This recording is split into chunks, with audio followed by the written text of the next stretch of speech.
नमस्कार दोस्तों, मैं हूं निरंजन कृष्णा और आप देख रहे हैं सब पर नजर।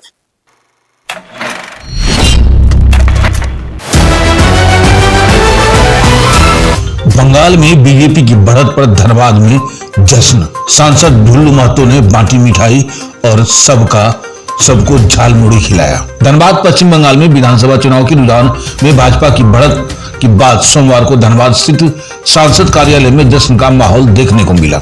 सांसद ढुल्लू महतो ने कार्यकर्ताओं के साथ मिठाई बांटकर खुशियां जाहिर की। इस दौरान बड़ी संख्या में पार्टी समर्थक मौजूद रहे और नारेबाजी का उत्साह व्यक्त किया।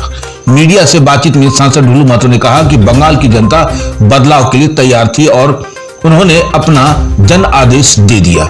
उन्होंने दावा किया है कि राज्य में लोगों ने मौजूदा परिस्थिति में परेशान होकर के इस बार भाजपा का समर्थन दिया। सांसद ने कहा है कि 5 राज्यों में जारी मतगणना के बीच पश्चिम बंगाल, असम और पुडुचेरी में भाजपा को भारी बहुमत से, इसके लिए उन्होंने प्रधानमंत्री नरेंद्र मोदी और गृह मंत्री अमित शाह नेतृत्व को सराहा और जनता का आभार व्यक्त किया। पश्चिम बंगाल में हिंसक राजनीतिक और जो डर का माहौल था उसे जनता ने साफ आईना दिखा दिया। सांसद ने कहा कि यह परिणाम लोकतांत्रिक व्यवस्था में जनता की ताकत को दर्शाता है और आने वाले समय में विकास की नई दिशा तय करेगी। आइए देखते हैं झालमुड़ी खाते हुए सांसद ढुल्लू महतो का बयान। एक खास रिपोर्ट हमारे एसपीएन के संवाददाता चंदन पॉल, धनबाद, झारखंड से।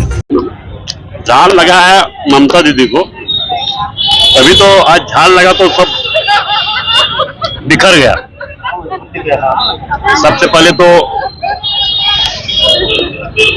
बंगाल के देश जनता को हार्दिक शुभकामना बधाई देते हैं कि इन्होंने एक होकर, एक मत होकर आतंक और भय के खिलाफ अपना एक वोट भारतीय जनता पार्टी के पक्ष में मतदान किए और रिकॉर्ड मत से चुनाव वहां पे भारतीय जनता पार्टी जीती और सरकार भी बनने जा रहा है। इसके लिए मैं झारखंड भारतीय जनता पार्टी की ओर से बंगाल के देवतुल्य जनता को हार्दिक शुभकामना और बधाई देता हूं। और ये बंगाल में जिस प्रकार से आतंक था, अत्याचार था, अन्याय था, उसके खिलाफ एकजुट होकर भारतीय जनता पार्टी के पक्ष में पूरे बंगाल के देवतुल्य जनता ने मतदान किया तो उसका जवाब दिया। नारी बंधन का क्या नारी बंधन नियम के जो कानून लाया था, इसका विरोध आपने देखे कि बढ़ चढ़ के टीएमसी वाले लोग ने किया,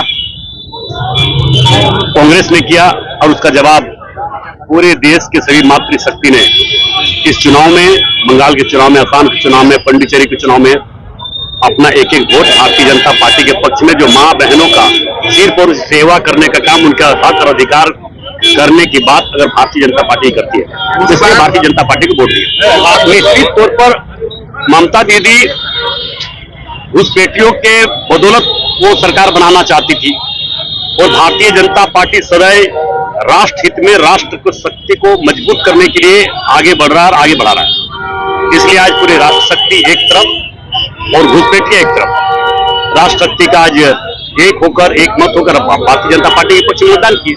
इसलिए आज बंगाल में सरकार, झारखंड भी सटा हुआ है बंगाल से, कुछ असर पड़ेगा क्या? असर पूरा पड़ेगा। लोग को बेचैनी हो गया, नींद नहीं आ रहा है, अभी सही नींद। अब हमें लगता है कि सत्ता में बैठे लोग जितने हैं झारखंड में, झारखंड सरकार के नेतृत्व में जितनी पार्टी है, चाहे राजद हो चाहे कांग्रेस हो, उसका नींद नहीं होगा। आज सही नींद होना पड़ेगा। हेमंत जी असम भी गए थे प्रचार करने के लिए अपने लिए, और यहाँ सारे जगहों पर जहां पे असम में जो चुनाव लड़ा 18 सीट में, सारी जगह पर जमाना जब्त हो गया है। और बंगाल में ममता जी को समर्थन कर रहे थे हेमंत सोरेन जी, बोले थे प्रचंड बहुमत आएगा। ये तो देख ही रहे हैं ना, प्रचंड बहुमत की है। अब देश की जनता मोदी जी का नेतृत्व को स्वीकार किया है, हमारे देश के गृह मंत्री अमित शाह जी को नेतृत्व को स्वीकार किया है और जो वादा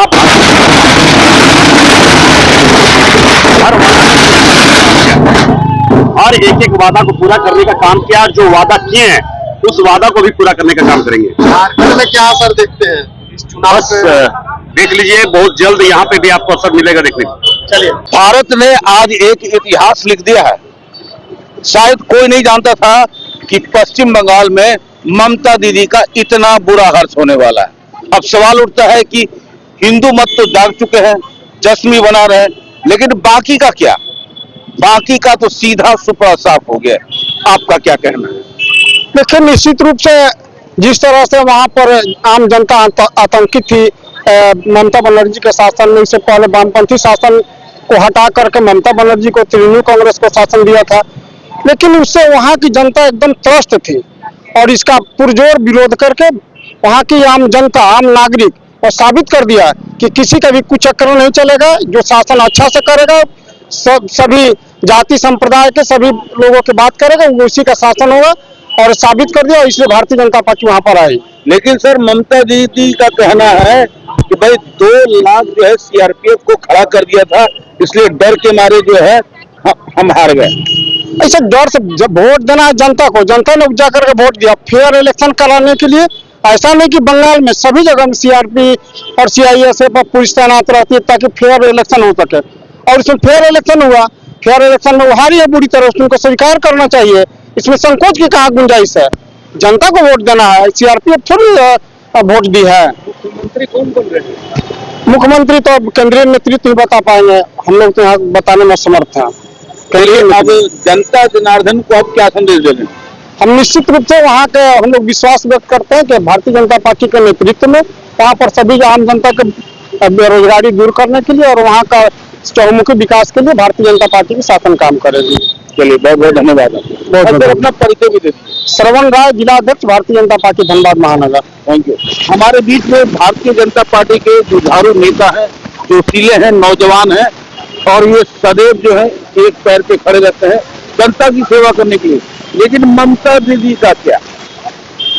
पहले तो मैं बंगाल की जनता को बहुत बहुत साधुवाद देता हूं कि उसने सही समय पर सही निर्णय लिया, और जो कुव्यवस्था थी वह बंगाल में पिछले 15 सालों से जो गढ़ रहा है बंगाल में कि तृणमूल कांग्रेस का, जिसकी शासन भ्रष्टाचार पर टिकी हुई थी, गुंडागर्दी पे, नौजवानों को नशीली पदार्थ पे ढकेलने का काम किया उन्होंने, आज पूरी जनता उससे मुक्त अपने आप को पा रही है। उन्होंने सही समय पर सही डिसीजन लिया, और हमारे देश के यशस्वी प्रधानमंत्री के नेतृत्व में और हमारे देश के रक्षा मंत्री अमित शाह जी ने जो 15 दिनों से वहां कैंप करके रखा है और भयमुक्त चुनाव कराने का जिन्होंने संकल्प लिया है, उन्होंने उस पर खरा उतरने का काम किया। जनता को यह विश्वास दिलाने में कामयाब हुई है भारतीय जनता पार्टी कि सदैव भारतीय जनता पार्टी वहां पर आपके साथ खड़ी रहेगी। आप निकलिए घर से और निर्भीक होकर एक निर्णय लीजिए और अपनी बंगाल की तरक्की के लिए वोट दीजिए, और लोगों ने वही किया। बंगाल की तरक्की के लिए डबल इंजन से की सरकार को चुनने का काम किया है, और अटल हमारे देश के प्रधानमंत्री के नेतृत्व को स्वीकार करने का काम किया है कि आने वाले समय में बेरोजगार होगी दूर वहां से, और वहां की जनता निश्चित रूप से आने वाले समय में एक विकसित बंगाल को देखने का काम करेगी। बहुत बहुत धन्यवाद आपका। तो हमारे बीच में मैडम है, जरा मैडम जी आप इधर आइए। बंगाल की जो महिलाएं हैं वो काफी त्रस्त थी, भयभीत थी, डरी हुई थी, सहमी हुई थी।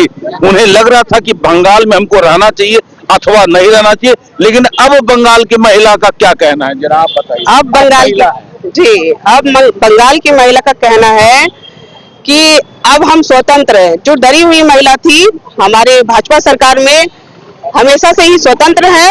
आप इंडिया के किसी भी कोने में जाइए और मोदी जी जहां चाहेंगे वहां स्वतंत्रता ही लाएंगे। और बंगाल की महिला जोर शोर से, सबसे पहले तो मैं धन्यवाद कहूंगी कि बंगाल के जितने भी लोग हैं जो हमारे भाजपा सरकार को सपोर्ट किए हैं। तो और क्या कहना बताइए। बस ये कहना है कि झाल मुड़ी खाए कि नहीं? झाल मुड़ी तो जोर शोर से खाए और लड्डू भी खाए। जी एकदम। बहुत बहुत धन्यवाद। आप अपना परिचय दीजिए। जी, मेरा नाम सविता प्रसाद है। तो आपने देखा कि मोदी जी ने एक छोटे से भुंजा दुकान में जहाँ पे झाल मुड़ी बनाया जाता है वहां पे जा करके खाया। झाल मुड़ी तो मोदी जी ने खाया, लेकिन झाल किसी और को लग गया, और वो झाल का नतीजा ये हुआ कि बंगाल में ममता दीदी का सुपड़ा साफ हो गया। टीएमसी जो दावे ठोक रही थी वो सारा का दावा जो है धराशायी होकर के रह गया, और बीजेपी अपना कमल खिलाने में कामयाब रहा। बीजेपी लगातार 3 बार उन्होंने प्रयास किया, और ये तीसरा प्रयास जो है उनका सफल रहा।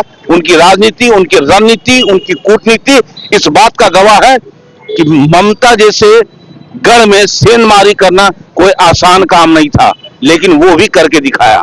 आप देख रहे हैं सब पर नजर। धन्यवाद।